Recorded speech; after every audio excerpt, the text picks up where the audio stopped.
नमस्कार, ये आकाशवाणी चंडीगढ़ है। अब आप रतिका से प्रादेशिक समाचार सुनिए। पहले इस बुलेटिन के मुख्य समाचार।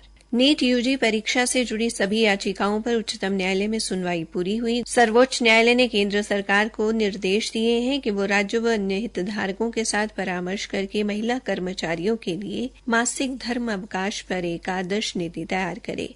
हरियाणा के मुख्यमंत्री नायब सिंह ने अंबाला, हिसार, फतेहाबाद जिले में सीवरेज के ढांचे को मजबूत करने और पेयजल आपूर्ति में वृद्धि करने संबंधी 340 करोड़ रुपए से अधिक की परियोजनाएं स्वीकृत की। पिंजौर के नौलटा गांव के पास हुए बस हादसे में घायल 10 लोग उपचाराधीन, बाकी को अस्पताल से छुट्टी दी गई। और हरियाणा सेवा का अधिकार आयोग ने उत्तर हरियाणा बिजली वितरण निगम के सोनीपत कार्यालय को अपने कोष से उपभोक्ता को 5,000 रुपए का मुआवजा देने के आदेश दिए।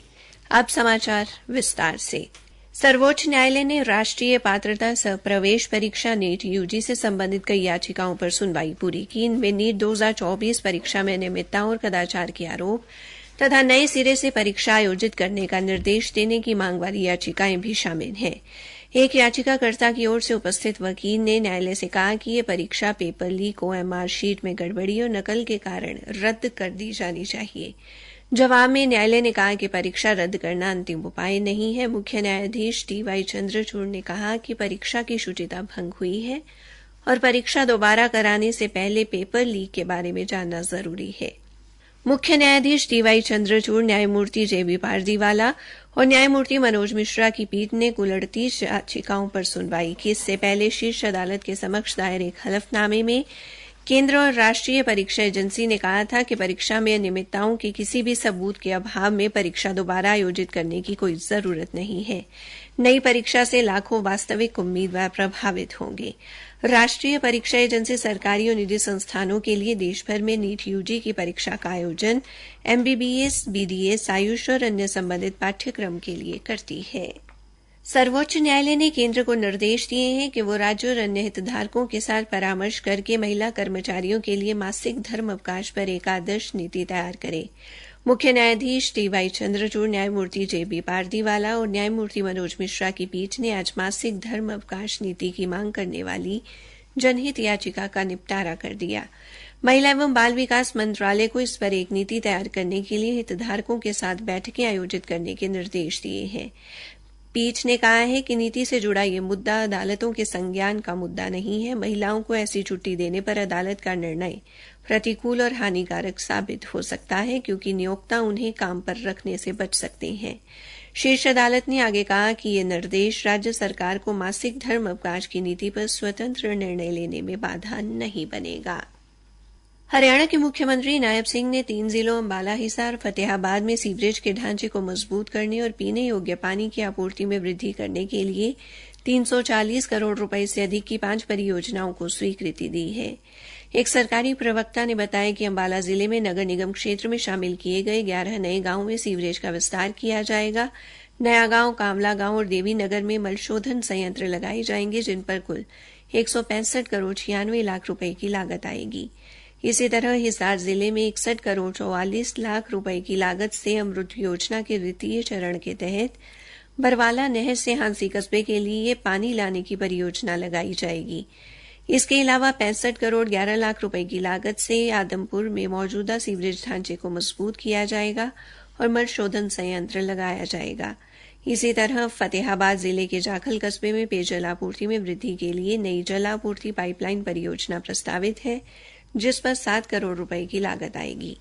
जिले के रतिया कस्बे में 40 करोड़ 88 लाख रुपए से अधिक की लागत से जल वितरण के लिए पाइपलाइन बिछाई जाएगी, पुरानी पाइपलाइन बदली जाएंगी और पंप लगाए जाएंगे।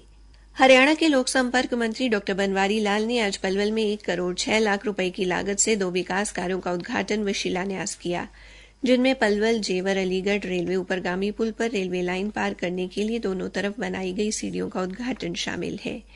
इसके अलावा मंत्री ने आज पलवल अलावलपुर मोहना मार्ग पर ऊपरगामी पुल के दोनों ओर बनने वाली सीढ़ियों का शिलान्यास किया। इन सीढ़ियों के निर्माण पर 55 लाख रुपए की लागत आएगी। इस अवसर पर विधायक दीपक मंगला, जगदीश नायर और प्रवीण डागर भी उपस्थित रहे। प्रादेशिक समाचार आकाशवाणी चंडीगढ़ से प्रसारित किए जा रहे हैं। बाकी समाचार इस अंतराल के बाद। और ताऊ ठीक से ले तने टीबी रोग में हुई नई शुरुआत के बारे में बताऊं। अच्छा वो कैसे है भाई? रे ताऊ तने याद होगा जन्म पाछे ही अपने छोटे बालका ने एक टिक्का लगा कर ऐसा टीबी से बचाव खातर ईब वो बीसीजी टिक्का बड़े बूढ़े वयस्कों ने भी लगेगा। हरियाणा सरकार अभी इस टिक्के ने जिला अम्बाड़ा, भिवानी, हिसार, झज्जर, जींद, कैथल, मेवात, पंचकुला, रोहतक और सोनीपत में भी लगा रही है। इस बीसीजी टीके से घबराना नहीं, टीबी से खुद को बचाना है। तो आगे आओ, बीसीजी का टीका लगाओ, प्रदेश को टीबी मुक्त बनाओ। टीबी हारेगा, देश जीतेगा। अधिक जानकारी के लिए डायल करें 1800-11-6666। राष्ट्रीय स्वास्थ्य मिशन, स्वास्थ्य विभाग हरियाणा द्वारा जनहित में जारी। हरियाणा सेवा का अधिकार आयोग ने उत्तर हरियाणा बिजली वितरण निगम के सोनीपत कार्यालय को अपने कोष से उपभोक्ता राधेश्याम को 5,000 रुपए का मुआवजा देने के आदेश दिए हैं। आयोग ने यह जुर्माना उपभोक्ता को बिना कारण परेशान करने व उपमंडल अधिकारी कार्यालय में उपभोक्ता के कई चक्कर कटवाने के कारण लगाया है। आयोग के प्रवक्ता ने बताया कि शिकायतकर्ता राधेश्याम की बिजली मीटर की असामान्य रीडिंग के कारण उत्तर हरियाणा बिजली वितरण निगम को की गई शिकायत पर गत वर्ष 28 जनवरी को मीटर बदल दिया गया, लेकिन पुराने मीटर की डिस्प्ले पर रीडिंग ठीक होने की पुष्टि होने के बावजूद उसे परेशान किया गया। उसके बिल में भी सुधार नहीं किया गया। आयोग के मुख्य आयुक्त टीसी गुप्ता ने मामले की सुनवाई करते हुए उपभोक्ता को न्याय दिलाया और आयोग ने उपमंडल अभियंता को उपभोक्ता के बिल को अगले 15 दिनों के भीतर सुधारने के आदेश दिए। हरियाणा के ऊर्जा मंत्री रणजीत सिंह ने प्रधानमंत्री सूर्यघर मुफ्त बिजली योजना के आवेदकों को 2 किलोवाट क्षमता तक के सौर ऊर्जा कनेक्शन तुरंत उपलब्ध कराने के निर्देश दिए हैं। उन्होंने कहा कि कोताही बरतने वाले अधिकारियों के खिलाफ सख्त कार्रवाई अमल में लाई जाएगी। ऊर्जा मंत्री आज हिसार में प्रदेश भर से आए बिजली उपभोक्ताओं की समस्याएं सुन रहे थे। इस दौरान जिले के कन्नौह गांव के लोगों द्वारा की गई एक शिकायत पर बाडोपट्टी में बिजली विभाग के उपमंडल अभियंता संदीप का तुरंत तबादला करने के निर्देश दिए। इसके अलावा ऊर्जा मंत्री ने लाडवा ग्राम पंचायत की शिकायत पर ढाणियों में बिजली उपलब्ध कराने के लिए एक बड़ा ट्रांसफार्मर लगाने की हिदायत भी की। उन्होंने चौधरीवास गांव की 15 से 20 ढाणियों में पर्याप्त बिजली उपलब्ध करवाने के लिए तेजी से कार्रवाई करने को कहा। मंत्री ने अन्य कई गांव में आए लोगों की बिजली संबंधी समस्याओं का समाधान भी किया और कहा कि भविष्य में प्रत्येक माह की 5 तारीख को बिजली पंचायत लगाई जाएगी।